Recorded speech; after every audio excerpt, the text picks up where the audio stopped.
protectors here.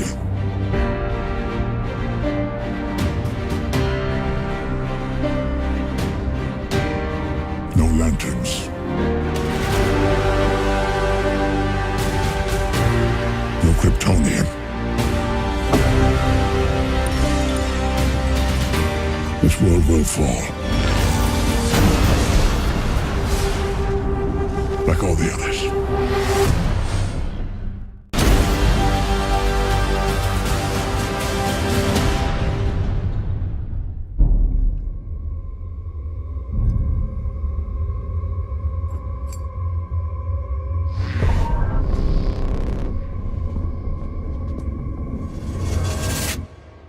You said you'd come.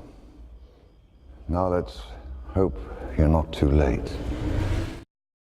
Justice League is presented in 1:9:1 aspect ratio framing if you see it in IMAX, although none of it is actually filmed in IMAX, and you do notice the difference. And let's start with that right there. It says at the end of the credits, optimized for IMAX screens. They did not use IMAX cameras for the film. I think part of the reason they may have chosen not to do that is because it doesn't really matter what camera you're using when it's pointed at a green screen. And that right there is the most glaring issue in this entire movie. There is horrible, obvious green screen everywhere. The movie starts off in Gotham with Batman. There's a little scuffle on a rooftop, and it's cool. It's classic Batman stuff. But just the background city of Gotham, you compare it to the IMAX sequence in The Dark Knight when he's in Hong Kong, and it's this crystal clear image because it's an actual camera pointed at an actual city, and then you look at it in Justice League, and it's this hazy, fuzzy film screen nonsense. The moon is like really low in the sky, and it's really big, and it's really bright, so it kind of goes for that like stylistic comic book look, which is okay, and I like that, but Zack Snyder has done that in the past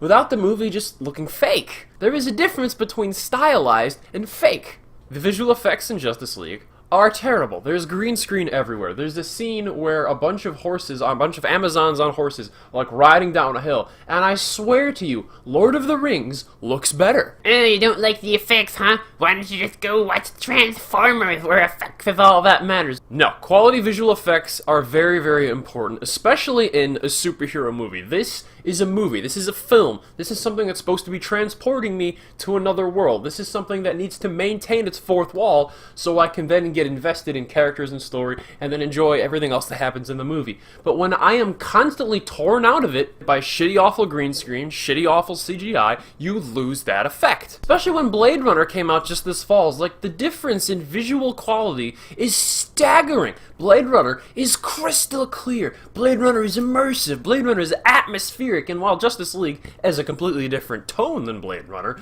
the picture quality is fuzzy, blurry, hazy bullshit. I can tell you the main villain, Steppenwolf, I think kind of sucks. I had a lot of trouble keeping a straight face when he was on screen. It was a very similar issue to Ares and Wonder Woman, where you have this giant CGI, ridiculous dude in this just Halloween costume looking thing. I think they could have made his armor way more cooler. I don't care if it's accurate to the comics. It was dumb. It looked silly. And as a character, now I know a lot more about Darkseid than I do about Steppenwolf, but Steppenwolf is just like very, oh, mother box, it is my fate, it is the glory of humankind to be ruled and become one of us, you will be legion type of thing. It's a very, very, very...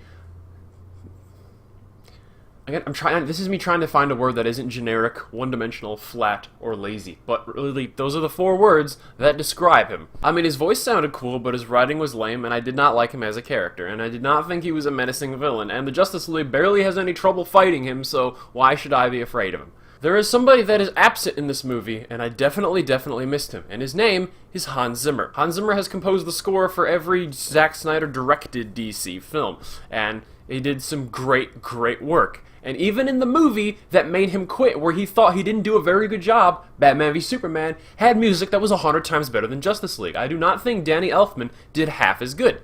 And I know he's got his classic Batman theme in there. I don't really care about that. I want good new music. Batman v Superman is by no means this like landmark film quality that everything should be compared to, but it does some stuff better than Justice League, and I think one of those things is the presentation of a film. We all know there's a ton of issues with Batman v Superman, and I would say on the whole Justice League is a cleaner movie. Justice League is a more fun, more watchable, better structured movie than Batman v Superman. I will say it is an improvement over Batman v Superman in that bare bones structure, character writing regard. But Batman v Superman had a couple sequences that were just boom, IMAX glory, and I don't think anything in Justice League came anywhere close. The one thing I can give credit to in the music is the little Flash theme. Whenever Flash is like going into his super speed force thing, there's a little thing that kicks up, and I like that, and that was nice.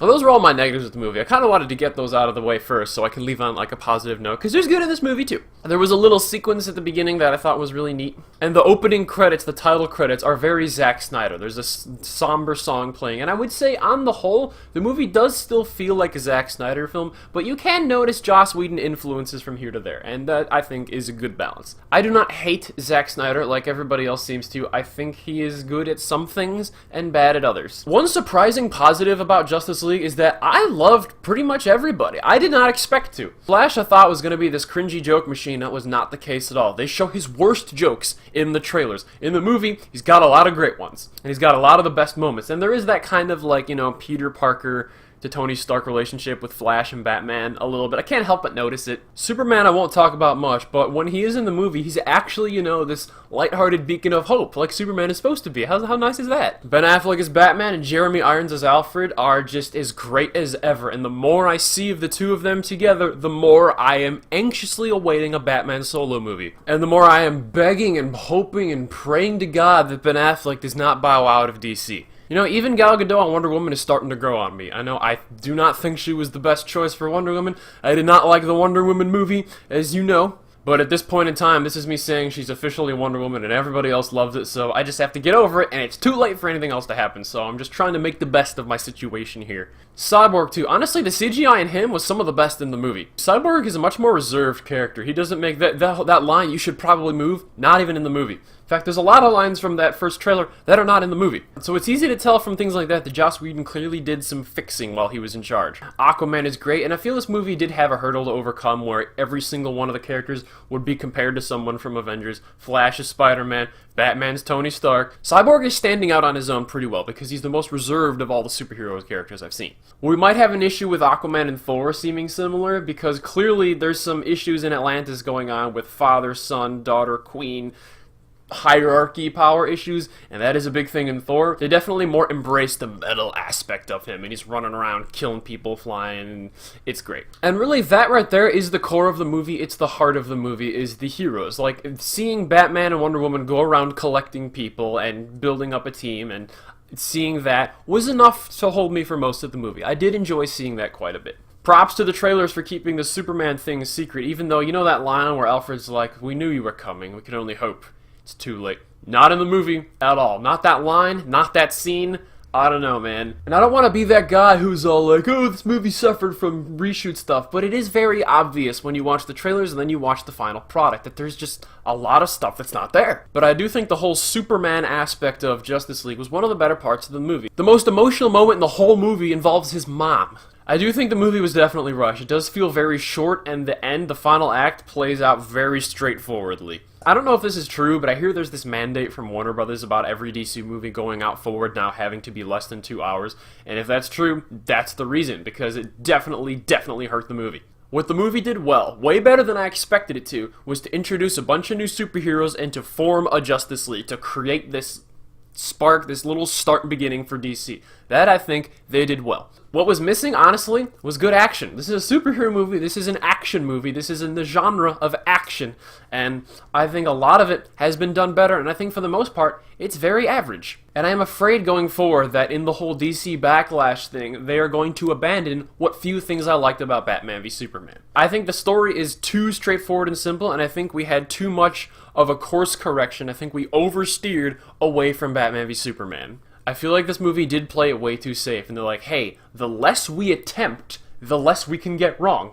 And it prevents this movie from having its own unique vision or its own unique tone. This is, at the end of the day, a superhero team-up movie. It has been done before, it's just this time with the DC characters. There was nothing in it other than the horrible effects work that made me go, "Dear God in heaven, why did you do that? That was so stupid." But there was also nothing that made me go, "That was awesome, that was so badass, that was one of the coolest things I've ever seen." It is a pretty middle-of-the-road average superhero movie. And in that, I was disappointed because I think it could have been so much more. If this movie's sole objective was to get me excited for DC movies coming forward, then yes, it did succeed. And at the end of the day, it is a good movie that I enjoyed watching. And it got us to a place where now more can happen. So I can give Justice League a 7 out of 10. There's a mid-credit scene and there's an end-credit scene. Mid-credit scene is a fun little thing that's cool, and then the end-credit scene is just like, boom! Yes! Cannot wait.